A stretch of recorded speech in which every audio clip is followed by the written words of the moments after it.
Vale, hoy vamos a hablar de la ética de Aristóteles. A ver, no sé si estáis ya todos. ¿Estáis todos por ahí? A ver.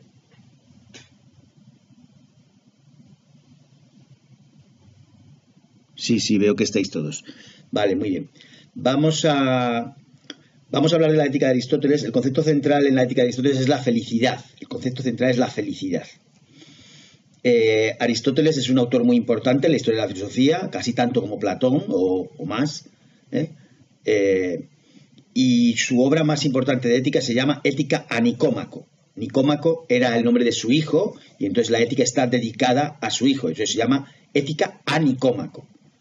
Ética dedicada a Nicómaco sería todo el título, digamos, como completo, pero en griego se dice Ética a Nicómaco.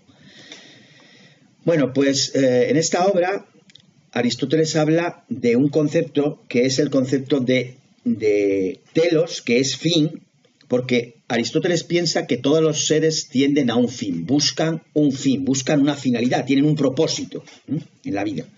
Todos los seres tienen un propósito. Todas las cosas tienden a un fin.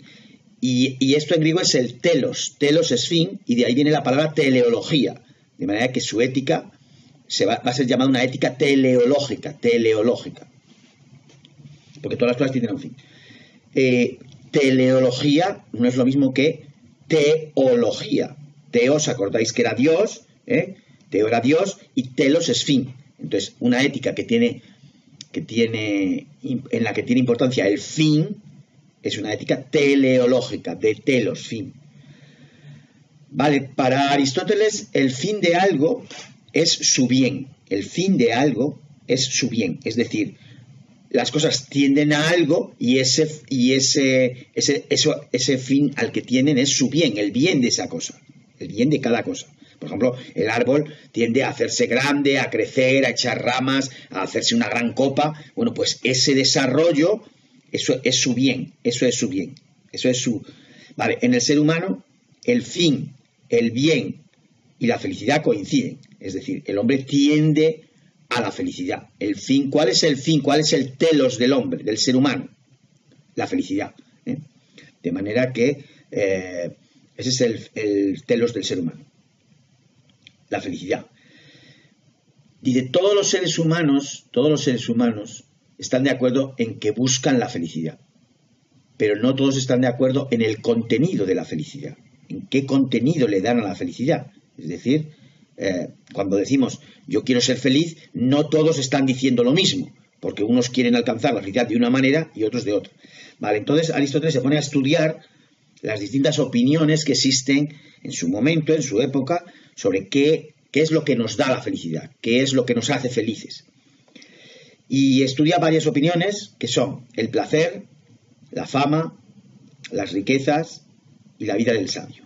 El placer, la fama, las riquezas y la vida del sabio. Vamos a ir viendo cada una de ellas y a ver qué dice Aristóteles de cada una de ellas. El placer, por ejemplo, a él le parece que no es la felicidad, el placer no es la felicidad, aunque la vida feliz será placentera, es decir, será agradable, será gustosa, pero el hecho de que sea gustosa no quiere decir que tengas que ser feliz. O sea, el placer no es la felicidad, aunque la felicidad será placentera. Bueno, porque a él le parece que el placer es algo que compartimos con los animales, es algo que también tienen los animales y le parece que eso es poco. O sea, el placer le parece algo insuficiente.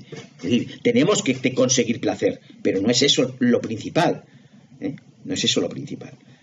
A él le parece poco, le parece insuficiente. Es algo que también tienen los animales y por tanto no es la auténtica felicidad. Bien, la fama. En aquella época, en la época de los griegos, era muy importante la fama, el reconocimiento social. La fama es que los demás digan, ay, qué bueno eres, qué grande eres, tú eres el mejor. Esa es la fama. La fama que luego te llevará a que hablen de ti en el futuro. Cuando tú te mueras, sigan hablando de ti porque eres muy bueno. Bueno, pues Aristóteles piensa que esta fama que en aquel momento conseguían los guerreros, cuando cantaban sus hazañas, los poetas y tal, esta fama no es la felicidad porque te la dan los demás, es decir, depende de otros. Y para que algo sea la felicidad tiene que ser algo que sea tuyo, algo que tú consigas por ti mismo, algo que tengas tú, no algo que te den los demás. porque entonces la felicidad no puede ser la fama porque nos la dan los otros. En todo caso, dice Aristóteles, en todo caso, lo que podría ser considerado la fama sería el mérito que yo tengo que hace que hablen de mí o que sea famoso o que alcance la gloria y tal. Es decir, si eres un gran guerrero, pues en todo caso lo que sería la felicidad sería conseguir ser un gran guerrero, no que los demás hablen de ti. Eso es una cosa secundaria, es una cosa que te dan los demás. Lo importante es el mérito, lo importante no es lo que los demás dicen de ti. Lo importante es el mérito que hace que seas famoso o que seas encumbrado y alabado por todos. Es el mérito. Entonces, la fama no es la felicidad para Aristóteles.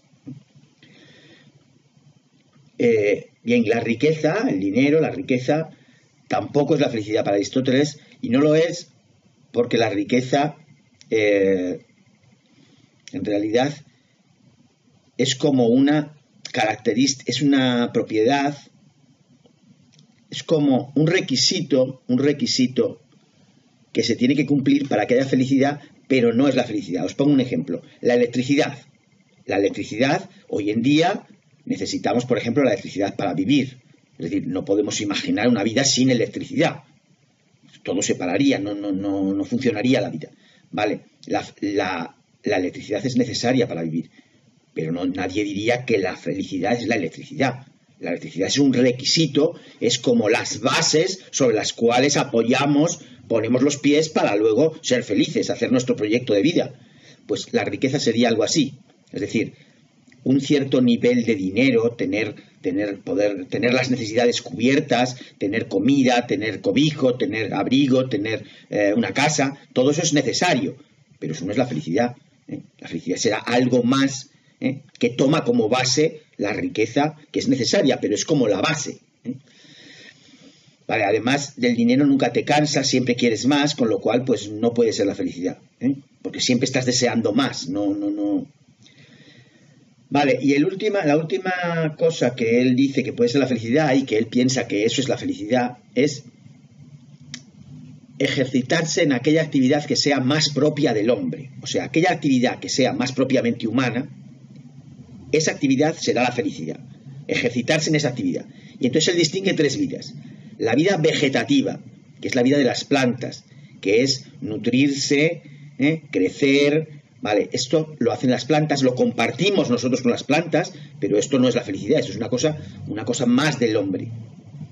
Vale, la vida sensitiva, sentir, reproducirse, sentir dolor, sentir placer, esto lo hacen los animales, pero esto no es la felicidad. Es una cosa que compartimos con los animales, pero no es la felicidad. Entonces, ¿qué es lo que es más propiamente humano? ¿Qué es lo que es más característico del ser humano y que es exclusivo de los seres humanos? Bueno, pues es la vida de la razón, la vida del sabio, la vida del que razona y el que piensa. Vale, pues esta vida, la vida del sabio, la vida del que razona, para Aristóteles es la felicidad. Y puede distinguirse como dos partes en esto de la vida de la razón. Por un lado, es la vida del que se dedica a comprender el mundo, a conocerlo, a entenderlo. Esta es una parte de la vida racional, que solo lo puede hacer el ser humano. Y la otra parte de la vida racional es que es el hombre prudente, el hombre sabio es el hombre que tiene prudencia, que sabe lo que conviene en cada momento. Entonces sabe hacer lo que conviene porque se guía por su razón y sabe lo que conviene a su vida. De la prudencia, y hablando del hombre prudente, el sabio, la prudencia consiste en saber escoger en todo entre dos extremos viciosos.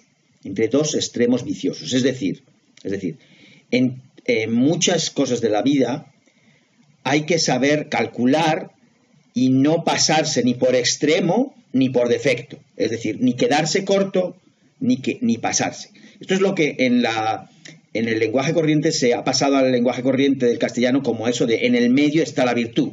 En el medio está la virtud. Bueno, pues eso es lo que piensa Aristóteles. El sabio, el hombre prudente, es el que sabe encontrar ese justo medio, el justo medio que está entre dos extremos que son viciosos. Por ejemplo, os pondré un ejemplo. El torero el torero puede ser temerario. El temerario es el que no se da cuenta del peligro que tiene el toro, se acerca demasiado y el toro lo pilla. Entonces se pasa de valiente. Es decir, si sabes que el toro es peligroso, pues tienes que torearlo con más cuidado que si el toro no es tan peligroso.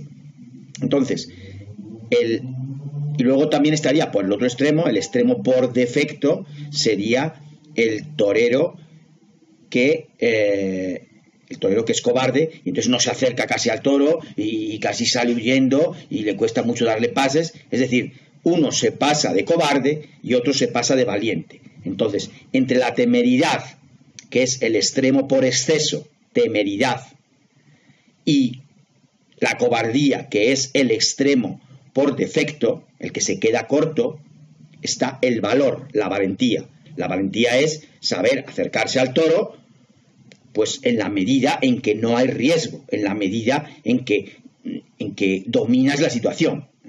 Vale, pues entonces esto se llama la teoría del término medio. Teoría del término medio es una cosa de Aristóteles que se aplica, o sea, la prudencia consiste en saber encontrar el término medio entre dos extremos viciosos.